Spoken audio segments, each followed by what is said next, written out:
I'm going to show you how to install Discord on Windows 10. Open Google Chrome and in the search bar type www.google.com and hit enter. Then search here Discord download and hit enter. Then click on first link.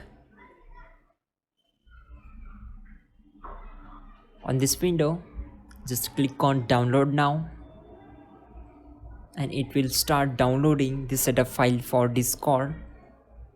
Now click here and select show in folder. Then right click on setup file and click on open. It will take some time to complete its process.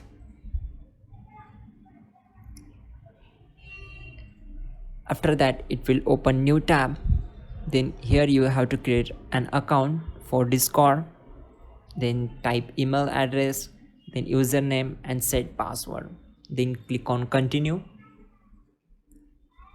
Again wait for some time.